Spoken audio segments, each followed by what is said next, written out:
So after a lot of years with stress and whatever happened after stress, I had so many things that were disorganized, and I had accumulated things over time.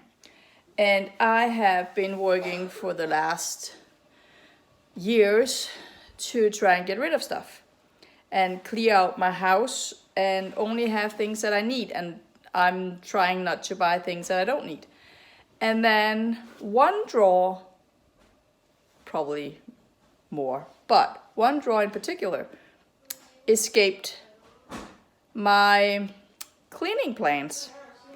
I have a drawer, well, I had, because I've been working on it for a while now.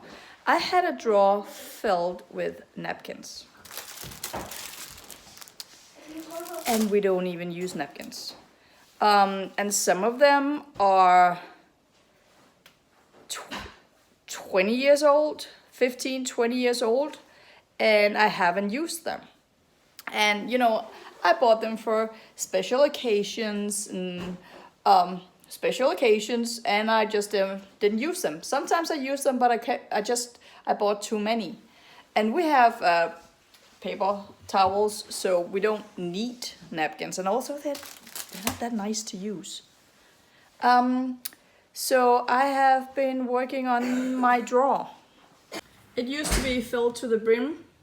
I also have a tablecloth in here, and this is actually I've already used that one.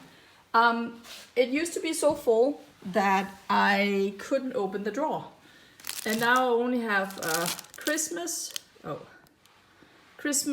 and New Year and birthdays. We use the Danish flag a lot for birthdays. And we haven't used paper towels for a couple of months because we have had so many napkins. And we have not gone easy on those napkins. We have used a lot. And it's just ridiculous. I don't even know if there's a date on here. I bought them because they were a third of the price, so I guess I had to have them. Never opened them, right? So you can see here, they were cheap. You shouldn't do that. You shouldn't buy stuff just because it's cheap. You have to ask yourself, but do I need it? And I didn't need napkins. So yeah, my son has a play date. He actually told me it would be at 9 o'clock, and it's now 10 past 9, with one of his friends. And I was in the shower, and he comes in. I knew that he was making a play date. I told him it was okay. And then he came into the bathroom, and I was in the shower, and I asked him about the play date, and I asked, but when? And he said 9 o'clock. And I asked him, what time is it now? And it was 8 to 9. So I got a bit upset with him and told him that that's not okay. I'm naked in the shower, and people could have shown up at our doorstep. But it seems like they're late. I don't know if maybe they miscommunicated. And he's supposed to go there. I don't know. Or maybe the boy is riding his bike and running late. Who knows? It's still snowing outside. It's cold today. It doesn't stay on the ground. It stays on higher areas. Like out here, there's snow on my garbage cans and the little bench step that I built in front of the garbage cans so that my children can step up and empty their garbage cans. So I don't know if there was a miscommunication between them. We'll just have to wait and see if he comes. He's usually impatient, so he will ask Valdemar when he comes over, why are you not here yet? Are you soon coming? Because sometimes they don't have a set time. They just say that I need to have breakfast and get dressed before I come. So he will call and let Valdemar know if he was supposed to go there and he hasn't shown yet. But of course, Valdemar wasn't ready either because he's 9 years old and has no idea of time. So when he came into the bathroom 8 minutes to 9, he still hadn't had breakfast or brushed his teeth. So right now he's brushing his teeth. Oh, and I have more proof to the fact that these napkins are old. My daughter is turning 12. That's years ago that she was into stuff like that. Valdemar's 9. I don't think that he has had anything to do with Lightning McQueen's since we kind of watched Cars a few times when he was 2, 3, maybe 4 years old. He lost a car, a Lightning McQueen car in his kindergarten daycare center. They have a huge playground, and it was new. It was one of those with a remote, like, I don't even know what they're called in English, but they run on batteries, and then you have that remote. And he brought it to kindergarten, and I had sticked his name on them, but then he took it outside, I guess, on the playground, and they have like this really huge playground. Oh, his friend is here now. They have this huge playground, and it disappeared. And we searched for an entire hour during the weekend, and we couldn't find it. And then 6 months later, the remote was found and placed in his cubby. And a year later, I guess, they found the other part, the car. So I have to open the door. So yeah, they haven't played with stuff like that for years. Emmeline is out walking the dog right now, and she asked me if I could please prepare her breakfast. And I said, of course. And then come to realize that I have to go outside and get, because I have a freezer inside, but I also have a freezer outside I have an insulated shed outside where I have a freezer and where we put extra stuff in it. So I have to go outside, and it's still snowing. I don't want to. So this is my part of my garden. I did everything out here myself, and I have to go there to the freezer to get a bread. And I keep it locked. So I brought the key. My daughter doesn't do well on gluten, so she is gluten-free, and I am too lazy to... I må gerne lige lukke døren et øjeblik. That's Valdemar's friend. I am too lazy to buy. His friend needed the Wi-Fi code, so he just came out. Actually, his sister is not... She's allergic to gluten. But I was reading about baking my own gluten-free bread, and it was such a hassle, so I'm just buying them.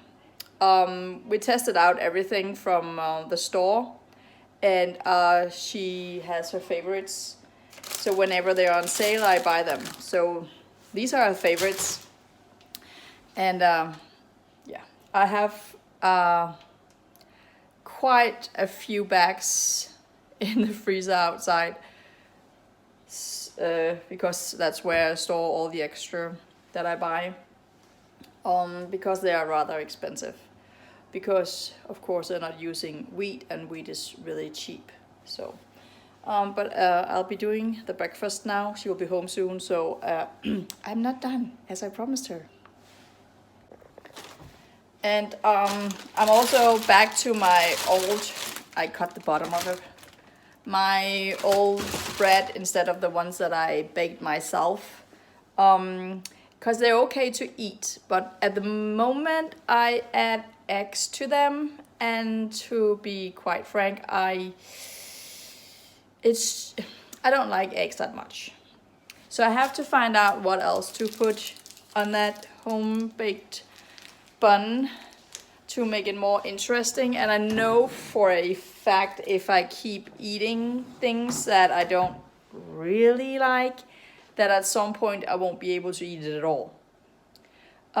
So I don't want it to come to that. So I'm taking a break from that bread until I kind of know what to put on the bread that is not egg. So I'm back to the to these pre-made ones. They are still organic and there's still all the right markings on them. But they're not anti-inflammatory as I'm supposed to be eating, according to. So, but the rest of the food is, and yesterday I did not manage at all. I didn't eat anything that I was supposed to. Everything was off yesterday. So I had a really off day concerning my food yesterday. But that happens, and I'm not gonna beat myself up. I'm just, now I'm just gonna move on and do the right thing. I know I'm moving in the right direction anyway, and I am getting way better food than I used to. So that's good. So, and then I got that out of my system. I had chips, among others. So I got that out of the system. So now just back in the saddle and eating healthy. So I better cut up my snack vegetables and get ready. So breakfast is almost done, and I thought I would just sign off for now. But as I was cutting my snackstables, I thought about the situation where Valdemar's friend came out from his room and asked for the Wi-Fi code. And just years ago, if you were filming a YouTube video in English in a Danish home, or I guess in any home in anywhere in the world, but speaking a different language and making a film for YouTube, people would probably have been like, why? And and kids, they need an explanation. So if you had said because or whatever, they were, but why? Why are you doing that? But he came out very respectful, knew that he had to be quiet, and he was tiptoeing. And he has never seen me done it before. I don't even think he knew that I was doing this. And not asking questions at all. And that's just because I'm new to this, and I guess everyone who is new to something, and especially making videos and putting them online, you have to like cross this limit. No, you have boundaries and you have to cross them. You have to, it's a step to take, and you're exposing yourself. And so in the beginning, I didn't even think anyone was gonna watch these videos. Not many are, but I originally only did it for me, but then people were watching and I was like, how does this even work? I don't get it. I did make them public. So I don't mind. If somebody can watch this and use it for anything positive, then I'm good. If I can help somebody with the same issues that I have, then I'm great. So I don't have a problem with that. I didn't think that people would watch it. And now that people are, it's just, it's just a step to take. And so I only recorded when my kids were asleep. Then they were at school, and then I told them, and then they were in the videos. And now 3 times, I think, I have actually recorded outside my house. So I'm still taking those steps, going more and more public, I guess. 'Cause standing outside speaking English to your phone, it's crazy. It's weird. You need to break down those barriers, I guess. So yeah, it's a process. And I don't know for how long I'm gonna do this. I'm probably getting a job in August, who knows, and then I won't have time to do videos anymore. I don't know. So for right now, this is what I'm doing, and I'm breaking down my own limits, boundaries. Yeah, so but I'm signing off now, so because breakfast is almost ready and I don't want to burn the buns. So have a nice day.